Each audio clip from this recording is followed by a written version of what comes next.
القدم الملخص رفقة محمد عبد الرزاق بكاميرا محمد آريش.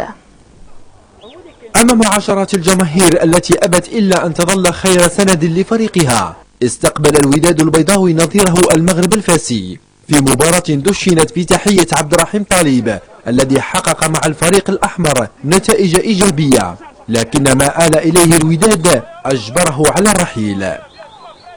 المغرب الفاسي صاحب الهم الأكبر سارع إلى البحث عن هدف مبكر أملا في خطف نقاط ثلاثة ولو كانت خارج الميدان على حساب الوداد. دوس سانتوس كاد أن يحقق المراد برأسية مرت بجانب القائم. أما الوداد البيضاوي رد على تهديدات الضيوف بتسديدة قوية لأنس أصباحي، فظلت المحاولات سجالا بين الطرفين.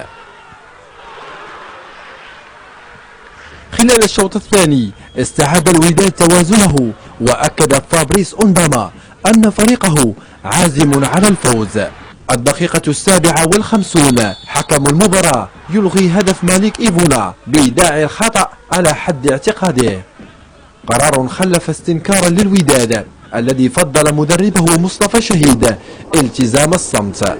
المباراة يعني ما كانش سهلة، يعني بحكم الفارق فهو المغرب الفاسي في مؤخرة ديال سودان الترتيب وكنا خصو 3 نقاط. بالنسبة لينا فقدنا مقابلة يعني في المستوى، والتعادل يعني ما رضيناش، ونتمنى ان شاء الله نعوضوا هاد النقاط اللي ضيعنا في المقابله المقبله ان شاء الله. يعني الفريقين لان المقابله كانت تكتيكيه، جينا باش اولا نقلبوا على 3 نقاط كما قلت اللاعبين، ضيعنا 4 الفرص في الشوط الاول. في الشوط الثاني بالطبع سيرنا اللقاء لان الوليس اللي كيضيع تتسجل عليه، فلهذا حاولنا نسيروا اللقاء، نلعبوا على المرتدات، عاود مره اخرى ضيعنا فرصه.